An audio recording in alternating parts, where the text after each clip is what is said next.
এই পৃথিবীতে বিভিন্ন রঙের মানুষ থাকে। এক একটা মানুষের কিন্তু এক এক রকম স্বপ্ন থাকে। কারোর বা স্বপ্ন থাকে তার অনেক বেশি পরিমাণ টাকা হবে, আবার কারোর স্বপ্ন থাকে যে তার অনেক বেশি গহনাগাটি থাকবে। এক একজনের স্বপ্ন কিন্তু এক এক রকম হয়ে থাকে। হ্যালো এভরিওয়ান, আসসালামু আলাইকুম, welcome back to my new another blog. কেমন আছেন সবাই? আই হোপ সবাই অনেক বেশি ভালো আছেন, সুস্থ আছেন। আমরাও আলহামদুলিল্লাহ ভালো আছি। বিকালের দিকে এখানে একটু নাস্তা বানিয়ে নিয়েছি। তো নাস্তার মধ্যে নুডলসটা বেশি ভালো লাগে, আর আমার মেয়েটাও কিন্তু নুডলসটা অনেক বেশি পছন্দ করে থাকে। এজন্য একটু এই যে অল্প পরিমাণে কিন্তু নুডলস রান্না করে নিয়েছি, মাত্র এক প্যাকেট, ছোট প্যাকেটের।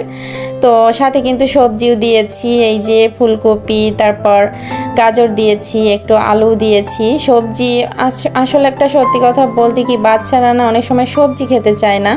এজন্য যদি এইভাবে একটু রান্না করে দেওয়া যায় তাহলে সবজিটাও খাওয়া হয়ে যাবে। তো রাত্রেবেলা এই যে সন্ধ্যার পরে এখানে ভুনা খিচুড়ি করব। খুব পরিমাণ ভুনা খিচুড়ি খেতে ইচ্ছা করছিল, যেহেতু সারাদিনে কোনো গ্যাস থাকে না, যেহেতু সন্ধ্যার সময় আমি গ্যাসটা পেয়ে থাকি। তো চিন্তা করলাম যে তাহলে এখনই রান্নাটা করে নিই।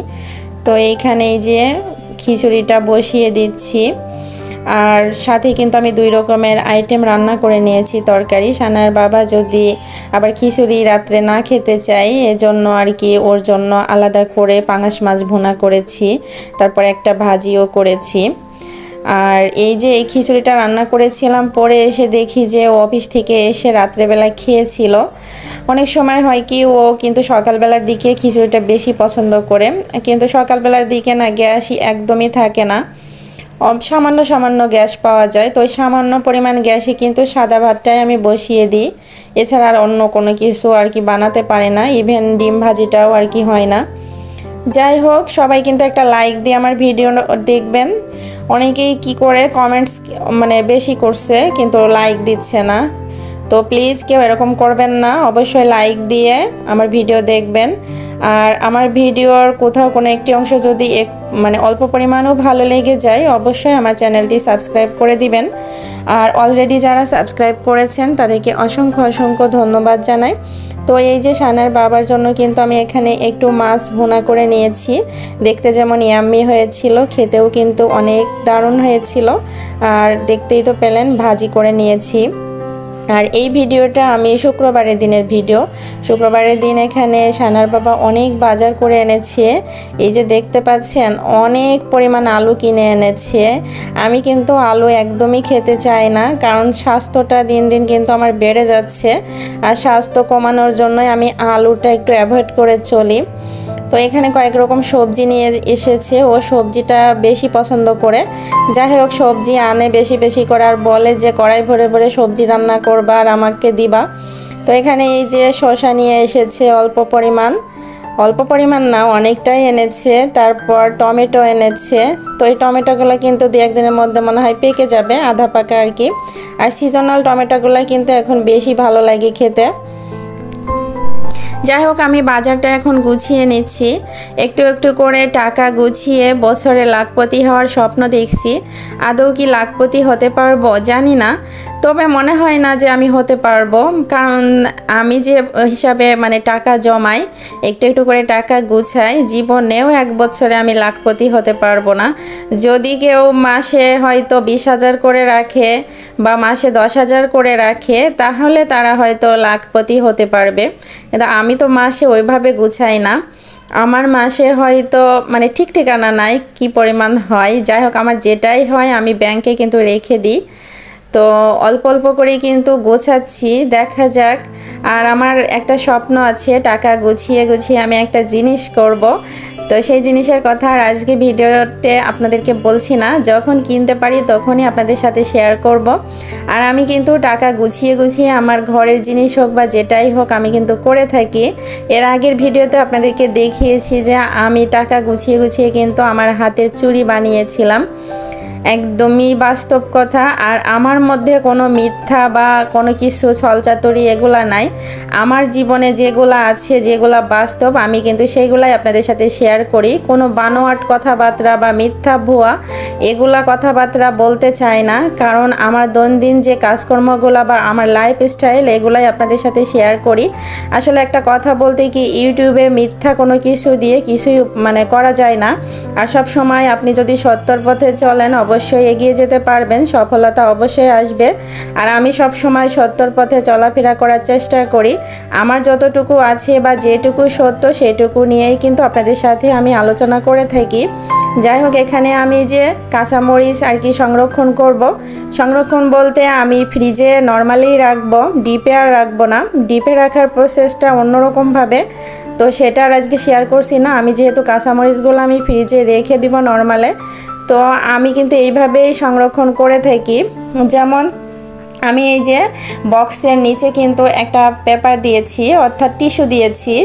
আপনাদের কারোর ঘরে যদি টিস্যু না থাকে একটা পেপারও দিতে পারেন, অর্থাৎ কাগজ। তো তারপরে মাঝখানে আমি এই যে মরিচগুলা দিয়ে উপরে আবার একটা পেপার দিয়ে দিচ্ছি, অর্থাৎ টিস্যু দিয়ে দিচ্ছি। তো এইভাবে করে যদি রাখেন বাতাস ঢুকবে না আর মরিচগুলাও ঘামবে না সহজে, আর ঘামলেও কিন্তু টিস্যুতে সেগুলা চুষে নেবে, মরিচগুলা সহজে নষ্ট হবে না আর পচবেও না। যাই হোক, সে কথাই ফিরে আসি যে অনেকেই কিন্তু বলে যে টাকা জমিয়ে জমিয়ে এটা সেটা, আসলে কিছু মিথ্যা বানোয়াট কথাবার্তাও কিন্তু অনেকেই বলছে। তো এগুলো বলে মানুষকে বিভ্রান্তি করার কোনো দরকার নাই, কারণ আমরা মধ্যবিত্ত পরিবারের মানুষ। তো মধ্যবিত্ত পরিবারে এই যে বছরে অনেকেই বলে যে কি একটু একটু করে টাকা গুছিয়ে বছরে লাখপতি হয়। আসলে বছরে লাখপতি কারা হয়? যারা মাসে হয়তো 10,000-এর করে উপরে আর কি টাকা জমাতে পারে তারাই কিন্তু লাখপতি হতে পারে, হয়তো এক বছরে 1 লাখের উপরে টাকা জমাতে পারবে। কিন্তু আমরা সাধারণ গৃহিণী, মধ্যবিত্ত পরিবারের গৃহিণী যেহেতু, আমরা আর কত করতে পারবো? হয়তো অল্প পরিমাণ, বেশি হলেও হয়তো 20,000 25,000 এরকমটাই আর কি বছরে গোছাতে পারবো। আমি তো এরকমটাই পারবো, এর থেকে বেশি কিন্তু পারবো না, কারণ মিথ্যা বলে লাভ নাই। এই যে একটু একটু করে গুছিয়ে আমি বছরে লাখপতি হব, এই স্বপ্নটা আমি দেখি না। কারণ কি, যে স্বপ্ন আসলে দেখে সবাই, স্বপ্ন দেখাটা ভালো, তবে আমি আকাশ ছোঁয়া কোনো স্বপ্ন এসব দেখি না। যেগুলো বাস্তবে ঘটানো সম্ভব বা বাস্তবে পরিণত করা যায়, তো সেরকম স্বপ্নই কিন্তু আমি দেখে থাকি। আমি সব সময় একটা কথা বলবো যে টাকা গুছানোটা অবশ্যই ভালো, কারণ গৃহিণীরা যদি সংসারে টাকা গুছিয়ে বা জমিয়ে, যেটাই হোক, জমানো আর গুছানো তো একই কথা। তো গুছিয়ে যদি ঘরের জিনিস হোক বা নিজের কোনো শখের জিনিস হোক, যেটাই হোক না কেন, বা হাজব্যান্ডকে সহায়তা করা কোনো কাজে, তো এরকম করে কিন্তু গৃহিণীরা গুছিয়ে কাজ করতে পারেন। কারণ সঞ্চয় করাটা আসলেই অনেক ভালো, সংসারের জন্য মঙ্গলজনক। যাই হোক, এখানে এই যে আমি একটু মাছ ধুয়ে নিচ্ছি। সানায়ের বাবা এখানে তেলাপিয়া মাছ কিনে এনেছে, তো অনেক দিন পরই আর কি তেলাপিয়া মাছটা কিনলো। বেশিরভাগ ক্ষেত্রে ও রুই মাছটাই বেশি কিনে আনে, বাবু রুই মাছটা বেশি পছন্দ করে, আর পাঙাশ মাছটা। তো পাঙাশ মাছ আমার ঘরে আছে আর ছোট মাছ আছে, তো চিন্তা করলাম যে তাহলে একটু ওকে বলেছিলাম যে রুই মাছ আনতে, পরে মনে হয় এই যে এই মাছটা এনেছে। ও কিন্তু এই মাছটা পছন্দ করে, আগে খেত না, আমি আর কি সুন্দর করে ওকে রান্না করে খাওয়ায়ে খাওয়ায়ে অভ্যাস বানিয়েছি। যাই হোক, পাঙাশ মাছও কিন্তু আগে খেত না, যাই হোক আমি ওকে খাওয়াইছি। তো এখন ওর কাছে কিন্তু সেই প্রিয় পাঙাশ মাছ ভুনা, তারপরে এই যে তেলাপিয়া মাছ।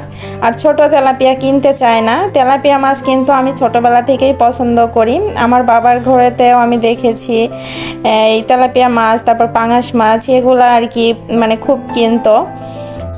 সংসারে আপনি যেভাবেই চলেন না কেন, কোনো কিছু না থাকলে একটু বুদ্ধি খাটিয়ে অবশ্যই চলুন, দেখবেন জীবনটা অনেক সহজ হয়ে গেছে। অনেকেই না জীবনটাকে অনেক বেশি কঠিন মনে করে থাকে। যাই হোক, এত বেশিও কঠিনও না জীবন। যাই হোক, নিজের মনের কাছেই সব কিছু। আমার মেয়েটা যখন ছোট ছিল, একদমই গ্যাদা বাচ্চা, তখন কিন্তু আমার রান্না বান্না করতে খুব পরিমাণ কষ্ট হতো। যখনই রান্না করতে যেতাম তখনই কিন্তু আমার মেয়েটা অনেক বেশি পরিমাণ জ্বালাতো বলতে মানে ও তো তখন ছোট ছিল একদম। যখনই একটু কাজে আসতাম, মানে কাজে লাগতাম, তখনই কান্নাকাটি শুরু করে দিত। যাই হোক, শান্তি করে কিন্তু কোনো কাজকর্ম করতে পারতাম না। এখন আমার মেয়েটা একটু বড় হয়েছে, যাই হোক, ওকে কিন্তু টিভি দিয়ে বা মোবাইল দিয়ে বসিয়ে রেখে আমি অন্য কাজগুলো করতে পারি। তো মাঝে মধ্যে ইদানিং মোবাইলের প্রতি খুব পরিমাণ আসক্ত হয়ে গেছে। তো চিন্তা করছি যে ওর হাতে এখন আর তেমন একটা মোবাইল দিব না, হয়তো যখন ভাত খাবে, ভাত খাওয়ার সময় তো সে মোবাইল হাতে নিয়েই খেতে চায়। কি আর বলবো, না দিলেও খেতে চায় না, বদ অভ্যাস হয়ে গেছে এক কথায়। তো এখানে এই যে আমি তরকারিটা কষিয়ে নিয়েছি, তরকারি কষিয়ে নিয়ে এখন ঝোল দিয়ে দিয়েছি। আজকে রান্না করছি আর কি এই যে টাটকা মাছ দিয়ে, টাটকা একদম ফ্রেশ মিষ্টি কুমড়া। তো এই মিষ্টি কুমড়াটা যে এত পরিমাণ মিষ্টি ছিল, তো অনেকেই তো মিষ্টি কুমড়াতে চিনি ব্যবহার করে, আমি কিন্তু চিনি ব্যবহার করি না, আমার কাছে ভালো লাগে না। তো এই যে মিষ্টি কুমড়াটা খুব সুন্দর করে রান্না করে নিয়েছি। তারপর সন্ধ্যার পরে একটু বাইরে আসছিলাম, এসে দেখি যে এখানে ফটোশুট চলছে। তো এই মেয়েটার আর কি নতুন বিয়ে হয়েছে, মানে যা শুনতে পেলাম। তো এখানে এই যে ফটোশুট করছে, আমিও মানে একটু দেখে নিচ্ছিলাম। তো আজকের মতো ভিডিওটা এখানেই শেষ করছি। সবাই অনেক বেশি ভালো থাকবেন, সুস্থ থাকবেন। পরবর্তী ভিডিও নিয়ে চলে আসবো। ততক্ষণ পর্যন্ত আল্লাহ হাফেজ, আসসালামু আলাইকুম।